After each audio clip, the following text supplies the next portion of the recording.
www.attableek.com, the reviver of Iman. Alhamdulillahi wa kafa wa salamun ala ibadihi allazina astafa. Amma ba'd. أعوذ بالله من الشيطان الرجيم بسم الله الرحمن الرحيم وإذا سألك عبادي عني فإني قريب أجيب دعوة الداعي إذا دعان صدق الله العظيم اللهم صل على سيدنا محمد وعلى آل سيدنا محمد وبارك وسلم.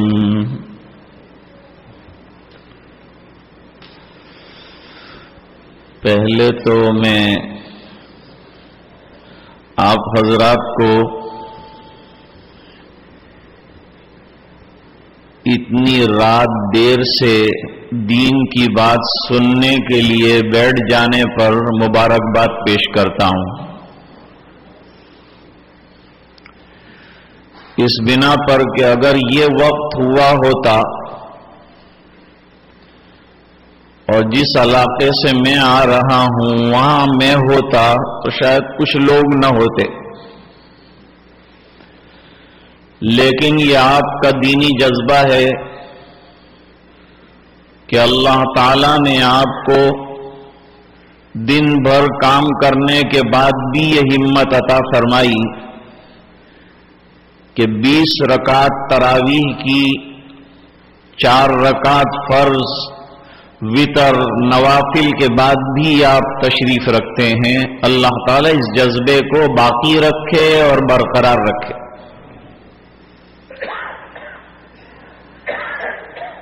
رمضان المبارک یہ عبادتوں کی بہار کا زمانہ ہے، اور رمضان کو حسین اور خوبصورت بنانا ہو تو اللہ تعالیٰ نے 2 عجیب نعمتیں اس میں عطا فرمائی ہیں جس کا اہتمام کرنا چاہیے. نمبر 1، اس مہینے میں اللہ تعالیٰ نے قرآن کریم اتارا ہے، نازل فرمایا ہے. اس لیے فطری بات یہ ہے کہ اس مہینے میں قرآن کریم کی کثرت سے تلاوت کرنی چاہیے. تلاوت کی کثرت یہ قرآن کریم سے عشق اور اللہ سے محبت کی دلیل بھی ہے اور علامت بھی ہے. ایک صحابی نے حضور پاک صلی اللہ علیہ وسلم کو درخواست دی کہ سرکار کچھ نصیحتیں فرمائیے گا. حضور پاک صلی اللہ علیہ وسلم نے ایک نصیحت یہ فرمائی، علیک بتلاوت القرآن، تجھے چاہیے کہ قرآن کریم کی کثرت سے تلاوت کرے. اس بنا پر کہ اس کے ایک ایک حرف پر 10 نیکیوں کا وعدہ ہے، اور رمضان المبارک میں یہ نیکیوں میں اضافہ ہو جانا ہمیں معلوم ہے. دوسری خاص چیز جو ہے وہ دعاؤں کا اہتمام ہے. حضرت شیخ الحدیث مولانا زکریا صاحب رحمہ اللہ تعالی نے فضائل رمضان میں جو روایتیں لکھی ہیں ان میں ایک روایت یہ ہے کہ روزہ دار کی دن میں ایک دعا ضرور بالضرور اللہ قبول فرماتے ہیں. لہذا دعاؤں کا بھی اہتمام کرنا چاہیے. ایک تو روٹین کی دعا ہے جو امام کرتے ہیں اور ہم لوگ آمین کہہ دیتے ہیں. اس کے علاوہ ہمیں اہتمام کرنا چاہیے کہ دعا کے لیے وقت نکالیں اور جم کر دعا کریں. دعا کرنے کے بہترین اوقات ایک تو افطار کا وقت ہے. افطار کے وقت کی جانے والی دعا قبول کی جاتی ہے. نمبر 2، رمضان کی برکت سے سحری میں اٹھنا ہوتا ہے اور آپ کے یہاں سونا ہی نہیں ہوتا ہے، تو تہجد کا بھی خیال کریں اور چند رکعتیں تہجد کی پڑھیں اور اس کے بعد بڑی دل جمعی کے ساتھ دعا کریں. حدیث شریف میں دعا کو عبادتوں کا کریم اور ایسنس قرار دیا. چنانچہ حدیث ہے، نبی کریم صلی اللہ علیہ وسلم نے فرمایا، الدعاء مخ العبادہ، دعا یہ عبادتوں کا کریم ہے اور عبادتوں کا مغز ہے. عبادت یہ عبادہ سے نکلا ہوا لفظ ہے جو انتہائی تذلل پر بھی دلالت کرتا ہے، اور ابن قیم رحمت اللہ علیہ فرماتے ہیں کہ یہ عبادتوں میں جہاں تذلل ہونا چاہیے، اپنے آپ کو مٹانا ہونا چاہیے، وہاں اللہ کے ساتھ بے حد محبت کا ثبوت بھی ہونا چاہیے. تو دعا کرو تو پورے یقین کے ساتھ کرو، اور دعا کرو تو پورے اہتمام کے ساتھ کرو. حدیث پاک میں فرمایا کہ قلب لاہی یعنی غفلت والے دل کے ساتھ کی جانے والی دعا اللہ قبول نہیں فرماتے. باقی دعا یقین کے ساتھ اور قبولیت کی امید کے ساتھ اگر کی جائے تو اللہ تعالی اسے ضرور قبول فرماتے ہیں. ایک حدیث شریف میں فرمایا کہ جب بندہ مومن دعا کرتا ہے تو اللہ تعالی 3 چیزوں میں سے کچھ نہ کچھ اسے عطا فرماتے ہیں. یا تو اس نے دعا میں جو مانگا ہے وہ دے دیتے ہیں، یا جو مانگا ہے اس سے بہتر اللہ تعالی دے دیتے ہیں، یا کوئی بلا اور مصیبت جو اس پر آنے والی ہوتی ہے اس کو ٹال دیتے ہیں. اور فرمایا کہ اگر کوئی دعا قبول نہیں کرتے تو اس کو اللہ تعالی اپنے پاس اسٹور کر کے رکھ لیتے ہیں، اور جب آخرت میں حاضر ہوں گے تو دعا کا حساب ہوگا. اللہ تعالیٰ فرمائیں گے فلان دعا قبول ہو گئی تھی تیری، فلان دعا کے بدلے ہم نے یہ دے دیا تھا، فلان دعا کے بدلے یہ دیا تھا، اور فلان دعا تیری قبول نہیں ہوئی تھی وہ ہمارے پاس جمع ہے، لہذا آج ہم تجھے اس کے بدلے میں اجر دیتے ہیں، ثواب دیتے ہیں. حضرت شیخ رحمت اللہ علیہ نے لکھا کہ جب بندہ دیکھے گا کہ قبول نہ ہونے والی دعا پر نیکیاں مل رہی ہیں اور اجر مل رہا ہے تو یہ تمنا کرے گا کہ کاش میری دنیا میں کوئی دعا قبول ہی نہ ہوتی، کہ آج نیکیوں کی ضرورت ہے، اجر کی ضرورت ہے، وہ مجھے مل جاتا.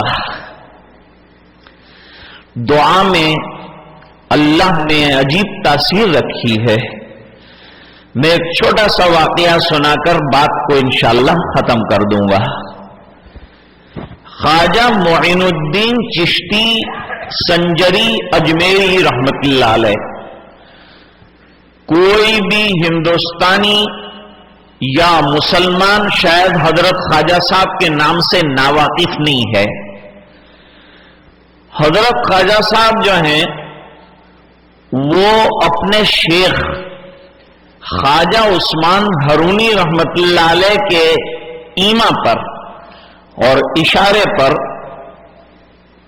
اور ان کو اشارہ ملا تھا نبی کریم صلی اللہ علیہ وسلم کی طرف سے کہ اپنے مرید معین الدین کو ہندوستان میں ایک جگہ ہے اجمیر، وہاں بھیج دو، وہاں کام کرنا ہے. حضرت خواجہ صاحب آئے. مت سمجھو کہ جیسے ہم گاڑی کو چابی لگاتے ہیں، ایکسیلیٹر دباتے ہیں اور کسی جگہ پہنچ جاتے ہیں. کئی سال لگے تب حضرت خواجہ صاحب اجمیر پہنچے. جب اجمیر آئے تو اجمیر میں بہت بڑا تالاب ہے. یہ تالاب کا نام ہے اناؤ ساگر، ابھی بھی ہے، اس زمانے میں بھی تھا. اس کے کنارے پر پڑاؤ ڈالا حضرت خواجہ صاحب نے. پوچھا بھئی یہ کون سا شہر ہے؟ بتلایا یہ اجمیر ہے. پرتھوی راج چوہان کا زمانہ چل رہا تھا اور خواجہ صاحب اپنے شیخ کے پاس سے سجادہ لے کے آئے تھے. سجادہ کہتے ہیں مصلے کو. موجودہ دور میں جو پیر کا کام سنبھالتا ہے ان کے انتقال کے بعد اس کو سجادہ نشین کہتے ہیں. فارسی میں سجادے کا معنی آتا ہے مصلے کے.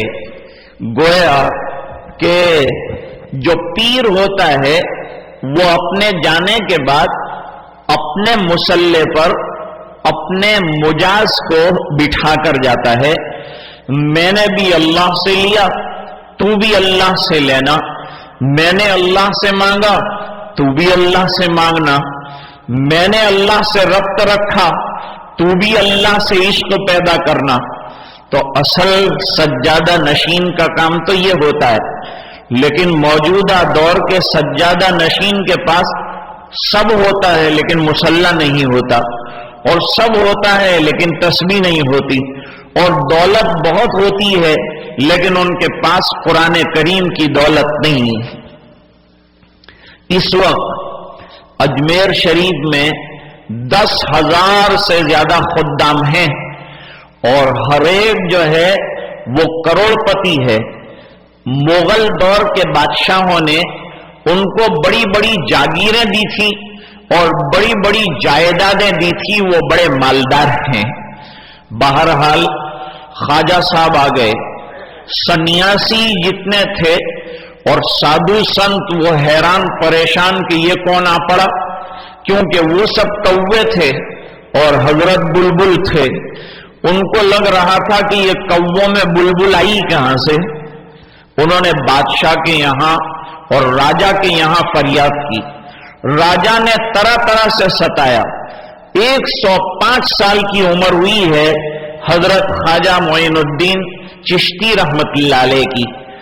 اس میں 60 سال سے زیادہ ایک ہی جگہ بیٹھ کر حضرت خواجہ صاحب نے کافرین میں اور مشرکین میں اور بت پرستوں میں کام کیا، اور ایسا کام کیا کہ یوں کہنا چاہیے کہ ہم خواجہ صاحب کے مرہون منت ہیں کہ آج مسلمان ہیں. اس بنا پر کہ 90 لاکھ لوگوں نے حضرت خواجہ صاحب کی دعوت پر اور آپ کی محنت پر دین قبول کیا ہے. واقعات میں لکھا ہے اور عجیب لکھا ہے کہ ایک مرتبہ حضرت خواجہ صاحب جو ہیں وہ اجمیر سے دہلی جا رہے تھے. راستے میں لوگوں کو پتا چلا، اللہ والوں کے جانے کا موبائل نہ ہونے کے باوجود جو ہے وہ پتا چل جاتا ہے. اللہ والے سفر کرتے ہیں تو اللہ کے بندے آ کے ان سے ملتے ہیں. جب سفر شروع کیا حضرت خواجہ صاحب نے تو لوگ آ کر توبہ کرنے لگے ان کے ہاتھ پر. واپس ہوئے تو 7.5 لاکھ لوگوں نے حضرت خواجہ صاحب کے ہاتھ کے اوپر توبہ کی. خواجہ صاحب اپنی والدہ کے پاس حاضر ہوئے اور جا کر پورا واقعہ بیان کیا کہ امی جان یہ دیکھیے اللہ نے کرم کیا اور آپ کے بیٹے کے ہاتھ پر 7.5 لاکھ لوگوں نے توبہ کی ہے، لہذا آپ کو اللہ کا شکر بجا لانا چاہیے. ماں نے کہا بیٹا اس میں میرا بھی حصہ ہے. نہیں ماں، حصے کی بات نہیں ہے، سب آپ کا ہے، میرا ہے کیا؟ میرا وجود بھی تو آپ کی برکت سے ہے. جو دیا ہے تعلیم اور تربیت آپ نے دی ہے، آپ نے پالا تھا، پوسا تھا، بڑا کیا تھا، تو میرا تو کچھ ہے نہیں. فرمایا نہیں بیٹا تو بات نہیں سمجھا. میں یہ کہنا چاہتی ہوں کہ جب تو پیدا ہوا اور تجھے میں نے دودھ پلانا شروع کیا تو مجھے یاد نہیں ہے کہ کوئی دودھ میں نے تجھے بغیر وضو کے پلایا ہو.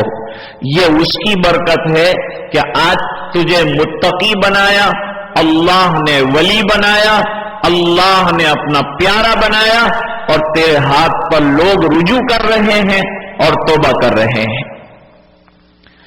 پرتھوی راج نے سادھو اور سنیاسیوں کے کہنے پر 60 سال کے عرصے میں ایک لیٹر لکھا.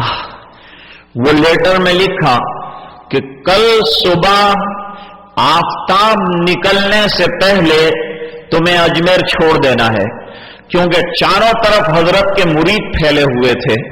سادھوؤں نے لکھا راجا کو کہ اس کے مرید اتنے ہیں کہ تیری حکومت کا تختہ الٹ دیں گے. اللہ والوں کو نہ ملکوں سے کوئی لینا، نہ سلطنت سے کوئی کام، نہ اقتدار کی کوئی ہوس، نہ دولت کی کوئی خواہش ہوتی ہے. اس لیے خواجہ صاحب تو اپنے کام میں مگن ہیں، مصروف ہیں. راجا کو ڈر محسوس ہو رہا ہے، اس بنا پر اس نے لیٹر لکھا کہ صبح آفتاب نمودار ہو جائے اس سے پہلے پہلے تمہیں میرے اجمیر کو چھوڑ دینا ہے. مریدین گھبرا گئے کہ اتنا بڑا کاروبار لے کر بیٹھے ہیں، ہزاروں مرید اللہ اللہ کر رہے ہیں، خانقاہ چل رہی ہے، لنگر چل رہا ہے، آج بھی لنگر چلتا ہے. روزانہ 750 گرام دلیا فقیروں کو صبح میں تقسیم کیا جاتا ہے اور رات سے وہ دلیا بننا شروع ہوتا ہے اور صبح کی نماز کے بعد وہ دیا جاتا ہے. لیکن وہ فقیر کھاتے نہیں ہیں، فروخت کر دیتے ہیں. 500 روپے 1000 روپے کے اندر وہ دلیا بک جاتا ہے اور لوگ تبرکن شوق سے وہ دلیا کھاتے ہیں.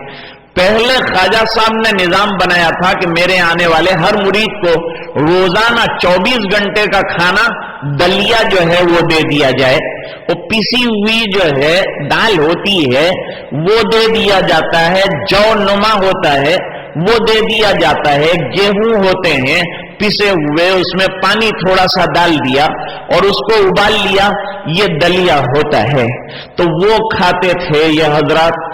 لیکن آج تو ہم لوگ معلوم نہیں 3 ٹائم کا کھانے کا وزن کریں گے اور پینے کا وزن کریں گے تو کہاں جا کے ٹھہرے گا. بس وہ اتنی کوانٹٹی میں روزانہ کھاتے تھے. خواجہ صاحب نے جب وہ خط کے بارے میں سنا کہ مرید بہت تشویش میں ہیں، بہت پریشان ہو گئے ہیں اور ڈر رہے ہیں کہ صبح میں ہمارے حضرت خواجہ کا کیا ہوگا. خواجہ صاحب نے کہا اتنے عرصے سے تم رہ رہے ہو میرے پاس، اتنے برسوں سے تم میرے پاس رہ رہے ہو، لیکن تم کو ابھی تک جو ہے معلوم نہیں ہوا راز اور تمہیں کوئی تعلیم حاصل نہیں ہوئی.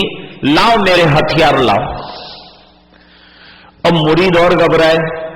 راجا نے لیٹر لکھا ہے کہ فجر ہونے سے پہلے، آفتاب کے طلوع ہونے سے پہلے اجمیر چھوڑو، اور یہ کہتے ہیں ہتھیار لاؤ. کون سے ہتھیار ہیں خواجہ صاحب آپ کے پاس؟ آپ کے پاس نہ تلوار ہے، نہ نیزہ ہے، نہ آپ کے پاس شمشیر ہے، نہ تیر و تفنگ ہے، تو کیا ہتھیار کی آپ بات کرتے ہیں؟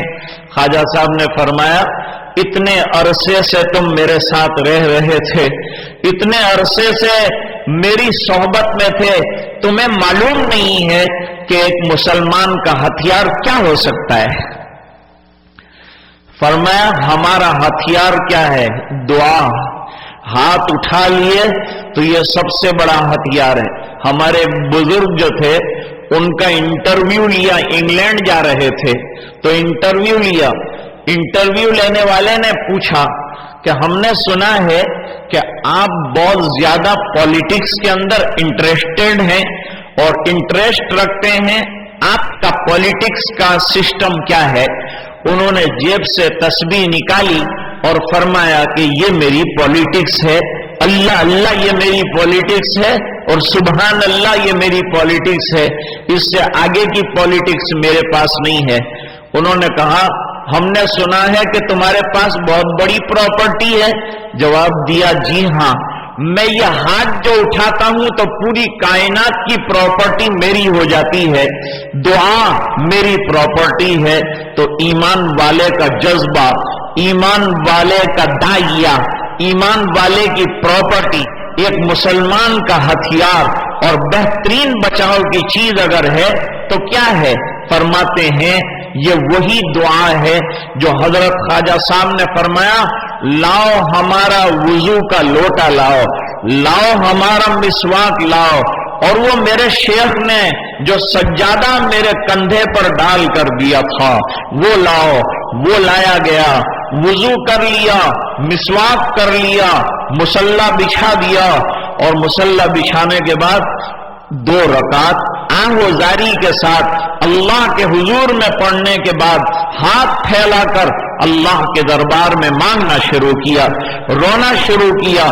چند منٹوں کے بعد اپنے چہرے پر ہاتھ پھیر لیا، دعا ختم ہو گئی، قبولیت کے آثار چہرے پر نظر آنے لگے، مسکراتے ہوئے اٹھے مصلی سے، اور اٹھنے کے بعد مریدین سے کہا جاؤ اپنے کام میں لگ جاؤ، بالکل بے فکر ہو جاؤ، میرے رب نے مجھے یہ بشارت دی ہے، کیونکہ میں نے کہا تھا اے اللہ میں اپنی مرضی سے اجمیر نہیں آیا تو میں اپنی مرضی سے اجمیر سے جاؤں گا بھی نہیں، اگر تیرا حکم ہوگا تو چلا جاؤں گا، اور تیرا حکم نہیں تو کب جاؤں گا، لیکن اجمیر نہیں چھوڑوں گا۔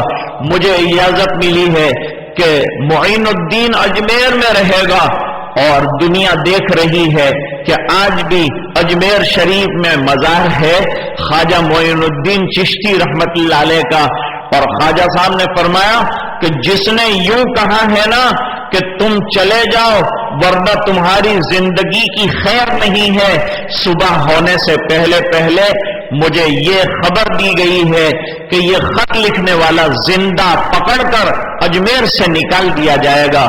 شہاب الدین غوری فجر میں آئے، اجمیر پر حملہ ہوا، اور خواجہ صاحب فرماتے ہیں کہ زندہ پکڑ کر پرتھوی راج چوبھان کو اس کی تمام تاج و تخت چھڑا کر وہاں سے زندہ نکال کر لے جایا گیا۔ اللہ والوں کی دعا کیسی رنگ لائی، 2 رکعتوں کا کام کتنا اہم ہے، تو مانگتے رہو دعا اللہ کے دربار میں، اور نا امید نہ ہو۔ حدیث پاک میں فرمایا جو امید کے ساتھ دعا کرتا ہے، جو رجا کے ساتھ دعا کرتا ہے، جو اللہ سے یقین کے ساتھ دعا کرتا ہے، اللہ تعالی اس کی دعا کو سنتے ہیں اور قبول فرماتے ہیں اور اسے عطا فرماتے ہیں، اور اللہ تعالی اپنے بندے کو نا امید نہیں کرتے۔ اور میں کہا کرتا ہوں کہ دنیا میں اگر کوئی آدمی کسی کے دروازے پر مانگے گا تو رسوا ہو جائے گا، لیکن ایک رب کائنات کا دروازہ ایسا ہے کہ جو مانگتا ہے وہ عزیز ہو جاتا ہے، اسے عزت ملتی ہے، اور یہ داتا مانگنے والے سے خوش ہوتا ہے اور کہتا ہے کہ آیا ہے نا بندہ میرے دروازے پر تو تجھے دے کے رہوں گا، اس لیے کہ پوری کائنات کو میں دے دوں تو میرے خزانے میں کمی نہیں آتی۔ سرکار نے فرمایا پوری دنیا جو موجود ہے وہ، اور جو آ چکے ہیں وہ، اور جو آنے والے ہیں وہ، تمام مل کر اللہ کے دربار میں اپنی طاقت کے مطابق مانگ لے اور اللہ تعالی تمام کو ان کی منگتائیں اور ان کی مرادیں دے دے، تب بھی اللہ کے خزانے میں اتنی کمی بھی نہیں آئے گی جتنا کہ سمندر میں سوئی ڈبا دو، باہر نکالو تو سوئی پر تھوڑی سی نمی آ جائے گی، سمندر میں اتنی کمی آ جائے گی۔ فرماتے ہیں میرے رب کے خزانے میں اتنی کمی بھی سب کو دینے کے باوجود نہیں آتی۔ اس لیے سب سے اہم اور بڑا قیمتی سبق میں نے آج آپ کو پڑھایا، اور وہ یہ ہے کہ ہمیں رمضان کے مبارک مہینے میں دعاؤں کا اہتمام کرنا چاہیے۔ اللہ تعالیٰ دعاؤں کے سننے والے ہیں۔ جم کر دعا کرنا، آہوزاری کے ساتھ کرنا، یقین کے ساتھ کرنا، اور اس کے لیے وقت نکالنا اور اہتمام کے ساتھ دعاؤں میں بیٹھنا اللہ تعالی ہم سب کو نصیب فرمائے، اور سچے معنی میں ہمیں اللہ کے دروازے سے لینے کا یقین جو ہے وہ عطا فرمائے۔ اللہم صلی علی محمد وعلی آل سیدنا محمد وبارک وسلم۔ آتنا فی الدنیا حسنہ وفی الآخرۃ حسنۃ وقنا عذاب النار وادخلنا الجنة مع الأبرار یا عزیز یا غفار۔ اللہم انا نسألک الہدى والتقى والعفاف والغنى۔ اللہم اعنا على تلاوة القرآن وذکرک وشکرک وحسن عبادتک۔ اللہم تقبل صیامنا وقیامنا فی شہر رمضان۔ اللہم نور قلوبنا بنور القرآن وزین اخلاقنا بنور القرآن وادخلنا الجنة بالقرآن ونجنا من النار بالقرآن۔ اے اللہ ہمارے گناہوں کو معاف فرما، کوتاہیوں سے درگزر فرما۔ کتنے رمضان آئے اور ہم سوچتے رہے کہ کچھ کریں گے اور رمضان گزرتے رہے، یہاں تک کہ عید آ گئی اور ہم کچھ نہیں کر سکے۔ اے اللہ تو نے ایسے تو کتنے رمضان دیے، ہم نے دنیا کی تیاریاں کی، ہم نے عید کی تیاری کی، لیکن رمضان میں آخرت کی کوئی تیاری نہیں کی۔ اے اللہ ہمارے اس جرم عظیم کو معاف فرما دے۔ اے اللہ رمضان کے لمحات کی قدر ہمیں نصیب فرما دے۔ اے اللہ رمضان کے ایک ایک لمحے کو وصول کرنے کی توفیق عطا فرما دے۔ اے اللہ تیرے دربار میں مانگنے والا بنا دے۔ اے اللہ تجھ سے لینے والا بنا دے، آہوزاری کرنے والا بنا دے، تیرے دربار میں رونے والا بنا دے۔ اے اللہ آنسو بہانے والا بنا دے، آہوزاری کرنے والا بنا دے۔ اے اللہ الحاح کے ساتھ مانگنے کی ہمیں عادت عطا فرما دے۔ اے اللہ جو مانگے تجھ سے مانگے، اس بنا پر کہ جب تو چاہے تو دیتا ہے اور تو نہ چاہے تو کوئی دے نہیں سکتا۔ اے اللہ یہ یقین عطا فرما دے، اپنی ربوبیت کا ہمیں پکا اعتقاد عطا فرما دے، تجھ سے ہونے کا سچا یقین عطا فرما دے۔ اللہ تیری مرضی پہ چلنا نصیب فرما دے۔ ایام رمضان جتنے بھی باقی ہیں اللہ اس کا قدردان بنا دے، راتوں کا کھڑا ہونا قبول فرما دے، دن کے روزے منظور فرما دے، صدقات منظور فرما دے، تیرے دربار میں جو سخاوتیں ہوئی ہیں اللہ ان کو منظور فرما دے، قبول فرما دے۔ اللہ یہ ہمارے بچے قرآن کریم سنا رہے ہیں، اللہ ان کے سینوں کو قوی بنا دے، اللہ ان کے حافظوں کو وسیع فرما دے، اور جو بچے یاد کر رہے ہیں اللہ ان کے حافظوں کو قوی تر فرما دے، ان کے قرآن کریم مکمل فرما دے۔ اللہ ان اداروں کو ترقیات سے مالا مال فرما دے۔ وہ ماں باپ جنہوں نے اپنے جگر پانوں کو نکال کے ہمیں سپرد کیا ہے اور مدرسوں کے حوالے کیا ہے، اے الہ العالمین اپنے فضل سے ان کو نواز دے، اور اللہ ان کے لیے یہ بچوں کا حفظ کرنا نجات کا ذریعہ بنا دے، اور اللہ جنت میں اعلیٰ درجات کا ذریعہ بنا دے۔ اے الہ العالمین جب تک زندہ رکھے ایمان پر زندہ رکھ، جب دنیا سے جانے کا وقت ہو اے اللہ ایمان کے ساتھ جانا نصیب فرما دے۔ اے اللہ سوء خاتمہ سے بچا دے، اے اللہ حسن خاتمہ نصیب فرمائیو۔ اے اللہ پورے مجمع کی مغفرت فرما، امت کے ایک ایک فرد کی مغفرت فرما، اور دعائیں اپنے فضل و کرم حبیب پاک صلی اللہ علیہ وسلم کے طفیل قبول اور منظور فرما۔ سبحان ربک رب العزت عما یصفون، سلام علی المرسلین والحمد للہ تعالی رب العالمین۔ برحمتک یا ارحم الراحمین. www.attableek.com, the reviver of